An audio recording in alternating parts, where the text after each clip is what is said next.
Mais uma vez, mais um encontro para meditarmos na Palavra de Deus. E hoje nós vamos falar algo que parece que está um pouquinho esquecido, né? Parece que a correria do dia a dia, parece que nós vamos cada vez menos fazendo uma prática espiritual que é fundamental. Clamar a Deus. Clamar a Deus.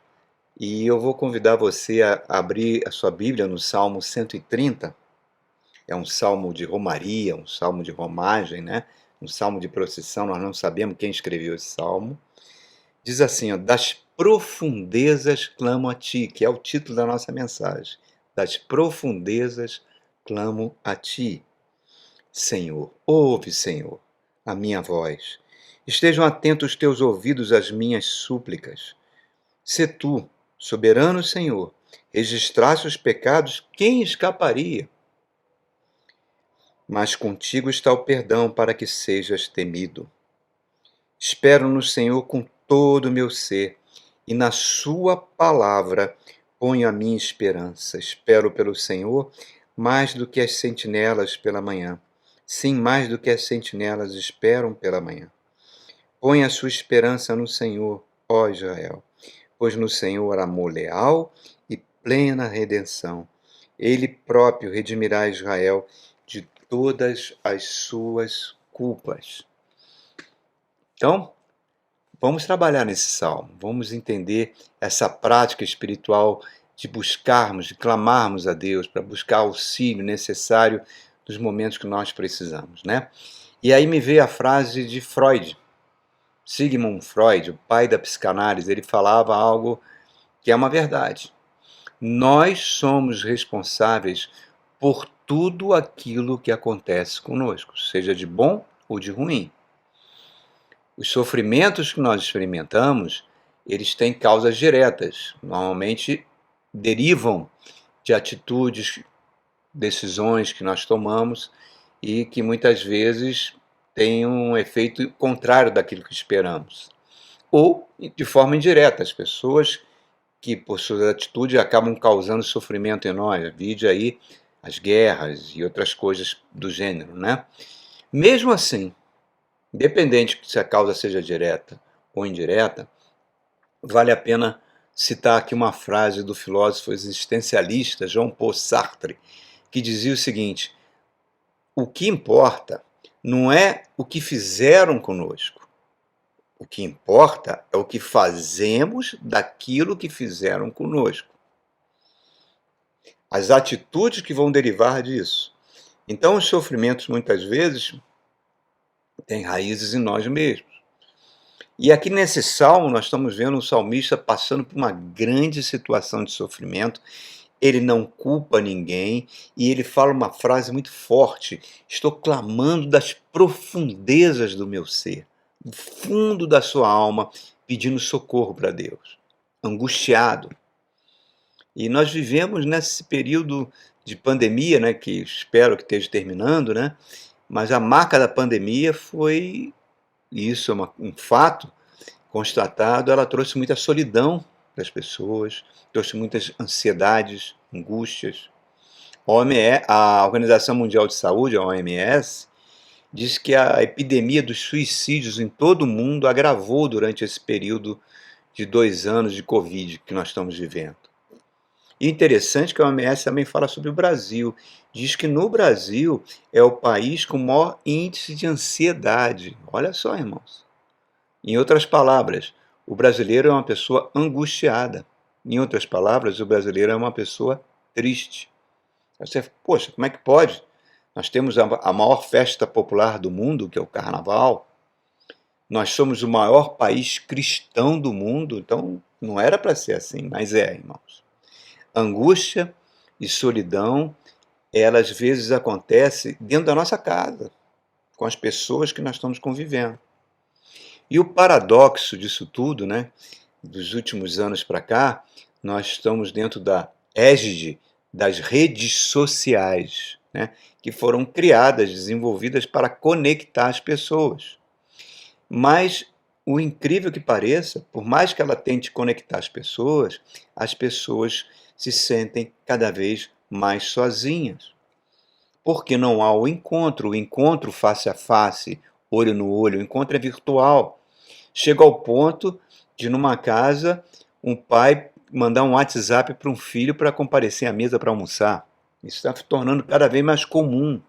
As pessoas não se falam mais presencialmente. E isso aumenta a solidão. E o Criador do ser humano diz que não é bom o homem viver só. Nós somos seres sociais.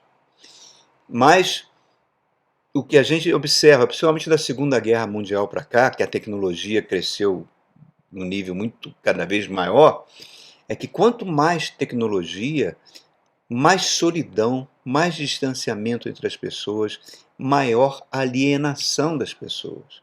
Porque falta contato humano. Consequência disso, você tem cada vez mais angústia, mais tristeza. Tem uma série da BBC que foi feita na década de 70, magnífica série. Triste, mas magnífica, né? O Mundo em Guerra.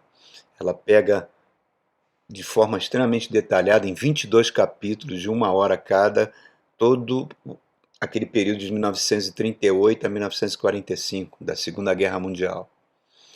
E já no final da série tem uma entrevista que foi feita com o piloto do bombardeio que lançou aquela bomba sobre Hiroshima.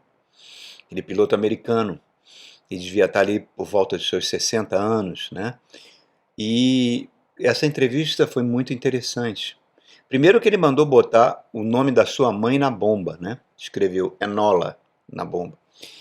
E ele disse que naquele dia que ele lançou a bomba sobre Hiroshima era um dia lindo, um sol magnífico.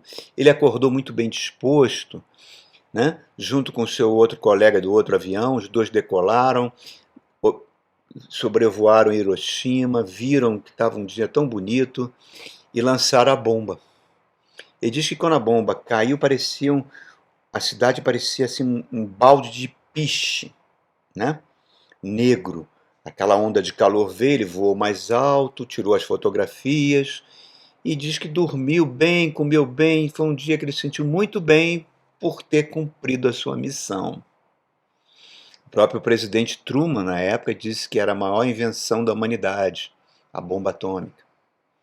Interessante que nessa série entrevista um japonês sobrevivente de Hiroshima. E ele fala que 5 horas depois do lançamento da bomba, ele viu um corredor humano, uma fila indiana quilométrica de pessoas, mulheres, crianças, anciãos, naquela fila, todos nus. Não só nus, porque a radiação queimou a roupa deles, não só a pele também completamente queimada. Pareciam zumbis andando silenciosamente. E ele diz que nunca mais ele conseguiu dormir direito com essa imagem na cabeça. Então, repare, aquele piloto achou que era uma coisa clean, né? Limpa. Por quê? Porque ele não teve o contato com o ser humano. Ele não teve a presença do ser humano. A tecnologia afastou ele do ser humano. Então, agora, aquele que estava embaixo, que recebeu o impacto da bomba e viu o poder de destruição e viu o que ela fez nas outras pessoas, esse sentiu o que estava acontecendo. Hoje nós vemos as guerras modernas com os drones que são lançados, o camarada fica não tem piloto aquele drone. Ele leva aquelas armas de destruição e o camarada fica lá como se fosse pilotando aquilo como se fosse um videogame, matando gente, mas aquilo não afeta ele. Por quê? É a tecnologia que faz isso, irmãos. Eu conheci uma professora e ela estava desabafando comigo. Ela falou que o filhinho dela, de 8, 10, mais ou menos entre 9 e 10 anos, era uma criança super alegre, super social, todo mundo gostava, mas ele ficou buzinando no ouvido da mãe: eu quero um celular com internet, quero um celular com internet, quero um celular. A mãe resolveu comprar e dar esse celular para essa criança. Ela diz que 1 ano depois, ela falou: eu não conheço mais o meu filho, é outra criança. Ele se tornou uma criança taciturna, fechada, calada, depressiva. Por quê? Porque isso faz que as pessoas se distanciem, além das coisas que ele está tendo acesso, né? Então, reparem, por isso que nós estamos vendo na geração atual, talvez a tecnologia seja uma grande responsável por isso, a dificuldade que as pessoas têm de lidar com situações de dor e sofrimento. Os consultórios psicológicos dos psicólogos aí estão lotados, né? São os novos sacerdotes. Antigamente as pessoas procuravam os padres, os pastores para se aconselharem, né? E as pessoas, por não entenderem e não saberem lidar com o sofrimento, por causa da própria solidão, por causa do confinamento, por causa de ficar muito tempo imerso num ambiente tecnológico, elas vão cada vez mais sendo consumidoras de antidepressivos, de remédios que tirem ela daquela situação. Eu me lembro que uma vez eu fui fazer o casamento da minha filha e eu estava no salão esperando ela e eu estava vestido com a camisa clerical de pastor e havia uma senhora ali sentada de uma igreja tradicional brasileira, evangélica, e ela estava falando com a manicure em voz alta e falava para eu ouvir, porque ela viu que eu era pastor, que ela, eu há mais de 15 anos que semanalmente eu vou num psicólogo me consultar, mas o que eu gosto mesmo é de ir no psiquiatra, porque ele me dá o remédio, o resto é tudo blá blá blá. Então, olha, irmãos, uma cristã falando isso. Nada contra a terapia, nada. Em muitos momentos da vida das pessoas, ela pode ajudar a organizar os pensamentos. Mas eu estou falando é a dependência que as pessoas têm mais em coisas, em pessoas. E o que acontece? Essa falta de capacidade de se livrar de sofrimento faz as pessoas se sentirem inferiores, mal amadas por Deus. E isso pode evoluir para uma ansiedade, para uma neurose, para uma síndrome, para uma depressão e até para suicídio, irmãos. Na mensagem que eu coloquei há um tempo atrás, que está lá no nosso canal, Por que Sofremos, eu falei que o sofrimento é o maior desafio à nossa fé. Porque nós temos a tendência de culpar a Deus quando a gente está passando por isso. C.S. Lewis diz, e o sofrimento é invenção humana. Desse ambiente de sofrimento é uma invenção humana. Deus permite que muitas vezes a gente passe por sofrimento, como diz C.S. Lewis, o grande escritor, ele falou, o sofrimento é o megafone de Deus, para que Deus fale conosco, e a gente fique mais sensível à voz de Deus, né? Para que a gente possa ouvir mais a voz de Deus no momento de tribulação. Mas voltando agora aos salmos, né? Os salmos são orações sinceras, muitas vezes com linguagens poéticas, mas de pessoas que estão com a emoção à flor da pele. Né? Tem lamentos, tem júbilos. Esse salmo, que é um salmo de procissão, de romagem, ele era cantado pelo povo em direção ao templo.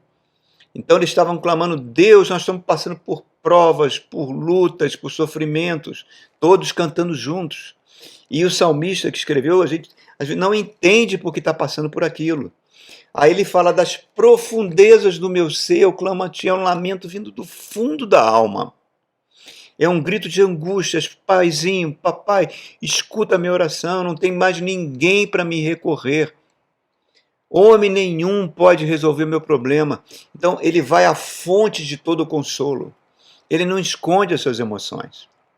O Salmo 39 é tão bonito que fala também assim, Senhor, ouve a minha oração, escuta meu grito de socorro, não seja indiferente ao meu lamento, para que eu volte a ter alegria antes que eu me vá desse mundo e deixe de existir.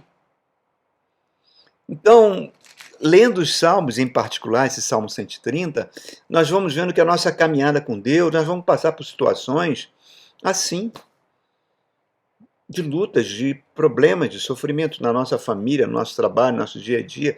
E muitas vezes, se Deus não interferir nessa situação, a gente é tragado por elas, como se fosse uma areia movediça, perde o chão.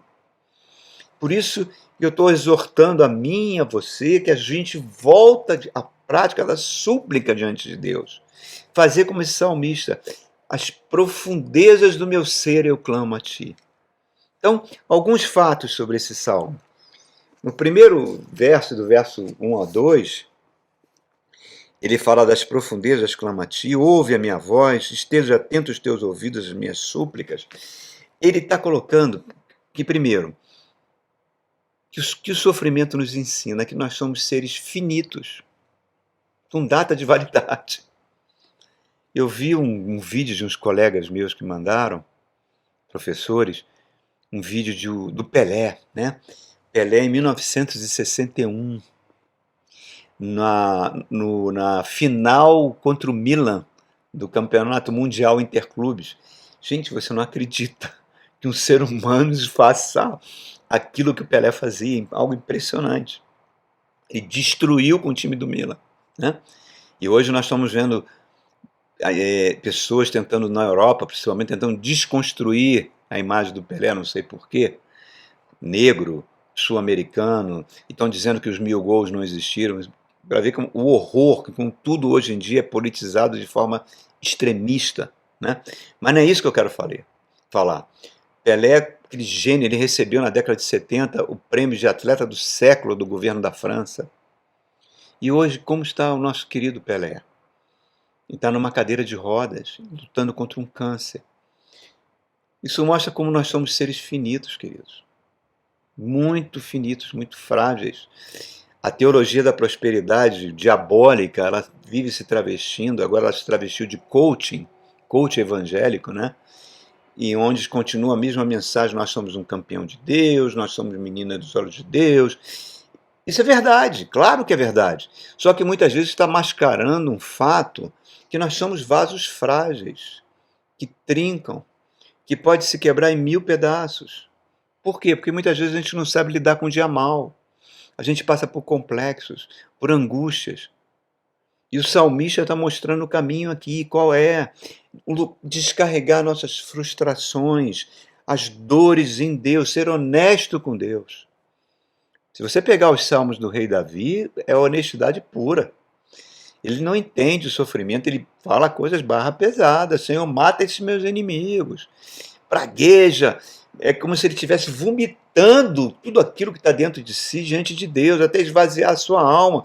E é claro que a gente não vai pedir a morte de ninguém, porque nós somos cristãos, mas eu estou querendo demonstrar que cada vez mais a gente faz menos isso. Nós procuramos apoio em pessoas, procuramos apoio em remédios, tem cristãos que procuram cada vez mais distrações, meia garrafa de vinho não é um problema, daqui a pouco está tomando uma garrafa, 2, 3 garrafas de vinho. Tem cristãos que acham que vários outros tipos de vícios podem ser feitos e a gente vê cada vez mais sendo escravizado por isso. Por quê? Porque existe um vazio dentro da alma e, como diz Santo Agostinho, esse vazio só pode ser preenchido por Deus. Então, é o momento da gente não se reprimir, não sentir vergonha das nossas lutas, confessarmos diante de Deus os nossos pecados, porque nós somos pó. O cair é nosso, mas o levantar é de Deus. Então esse é o primeiro fato. Agora, no verso 3 e 4, o segundo fato que o salmista traz para a gente: se tu, soberano Senhor, registraste os pecados, quem escaparia? Mas contigo está o perdão. Isso é a coisa mais linda que um cristão pode ter. O sangue de Cristo nos perdoa do todo, nos purifica de todos os pecados.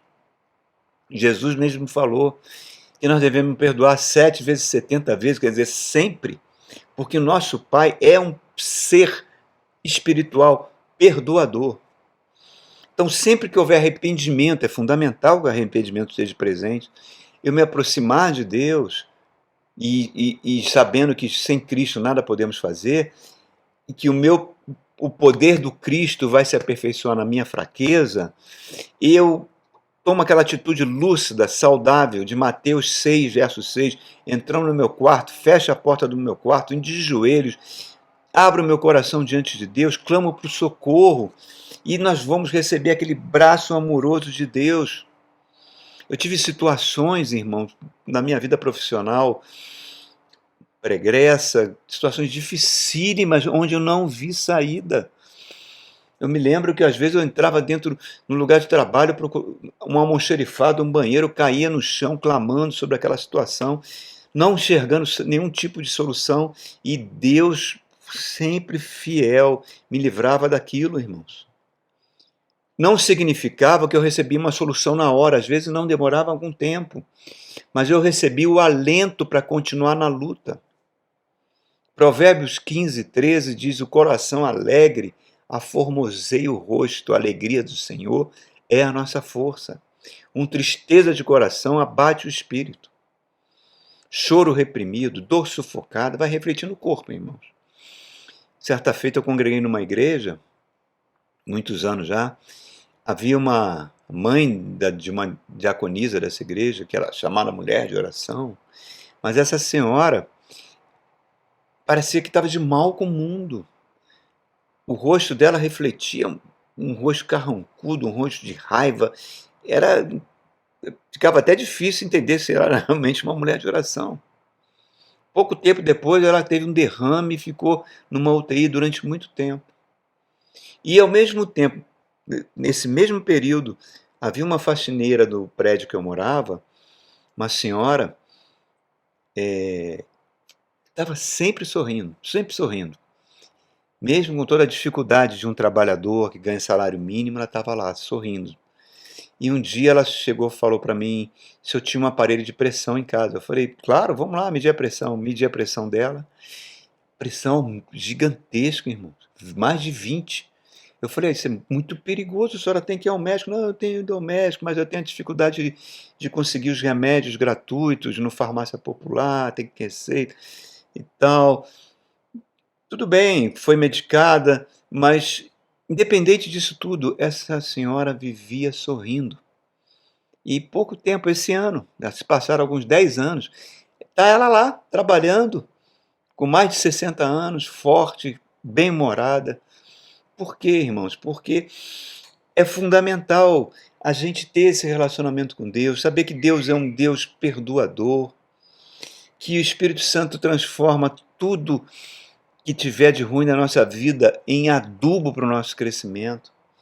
Então nós podemos ter palavras que nos vão animar, mas se a gente tem um mau hábito de se queixar, por mais difícil que seja, as coisas não vão avançar. Então a gente pode confessar os pecados. Por séculos a igreja considera isso um verdadeiro sacramento, a confissão de pecados, né? E aproximar-se de Deus com aquilo que está em Provérbios 28, 13. Aquele que encobre as suas transgressões nunca prosperará, mas aquele que confessa e as deixa alcança a misericórdia. Deus é Pai da misericórdia. Hoje nós vivemos tempos onde tudo é relativizado, ideologias loucas não param de surgir, seja de extrema esquerda, seja de extrema direita, ideologia de gênero e outras coisas horrorosas que a gente vê. E, irmão, não existe nenhum político que vá mudar isso. Não adianta você querer votar no candidato A ou B que promete mudar isso, porque não muda. Porque isso é uma espiral, opinião minha, é uma espiral que já está na alma, no coletivo humano. Nós estamos numa espiral moral de decadência que começou da Segunda Guerra Mundial e não para. O ser humano está cada vez mais imoral. Nós estamos nos aproximando dos dias de Noé, onde o amor vai se esfriar sobre toda a terra.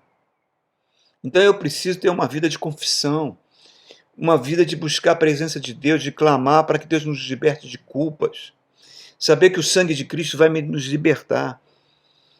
Mesmo que eu tenha cometido atos que tenham feito pessoas sofrer, que geraram traumas, o Senhor vai me dar o perdão, eu posso até chorar.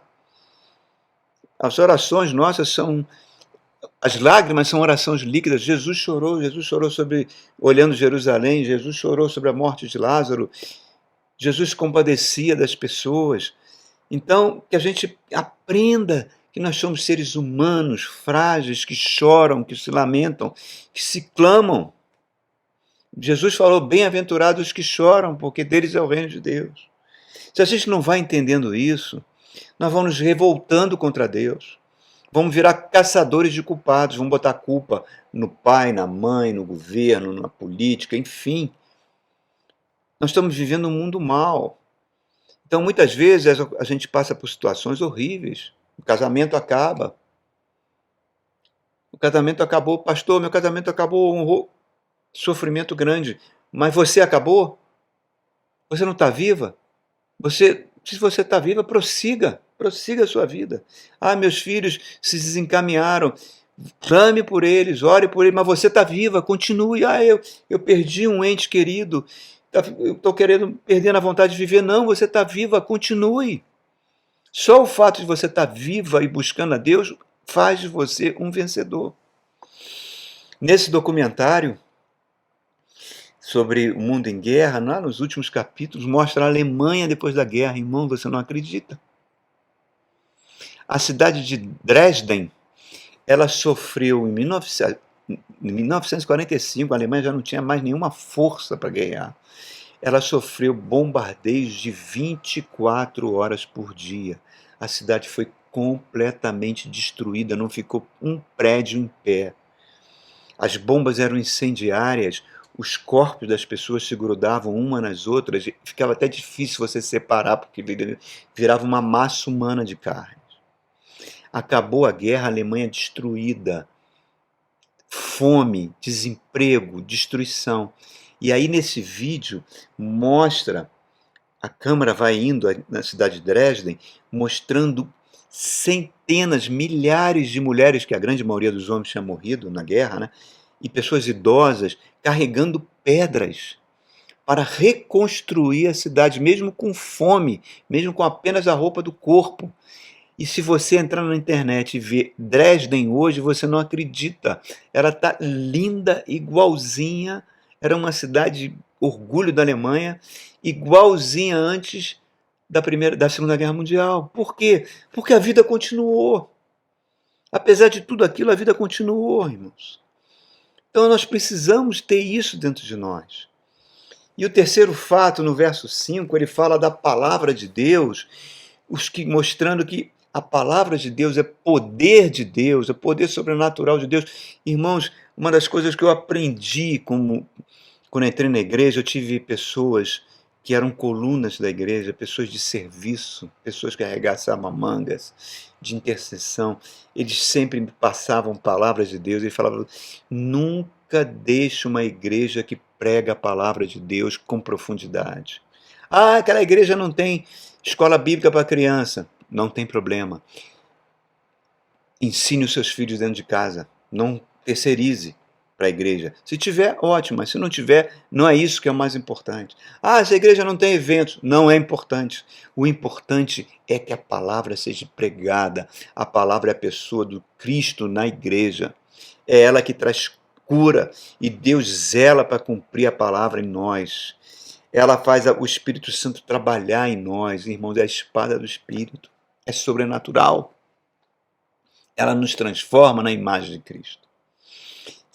Né? Quando eu congregava no Rio de Janeiro, há mais de 20 anos atrás, numa igreja lá na Tijuca, havia uma pessoa que eu gostava muito, um diácono, que ia ser ordenado pastor e foi ordenado pastor. Ele era executivo de uma multinacional. E esse homem amava a palavra de Deus, amava. E tinha todos os requisitos para ser um pregador da palavra, e realmente ele foi um pregador da palavra, mas faltava algo, porque ele era um executivo. Executivo é um homem acostumado a dar ordens, né? Que nem um militar, ele é acostumado a dar ordens, e eu sou assim, eu sei o que eu estou falando. Então, fica meio duro, coração meio duro, né? E 10 anos depois eu telefonei para esse irmão, aqui de Brasília, e eu notei que a voz dele estava diferente, ele estava tão humilde no telefone. Eu falei, cara, não é essa pessoa. Algo aconteceu. Aí ele foi contando, né?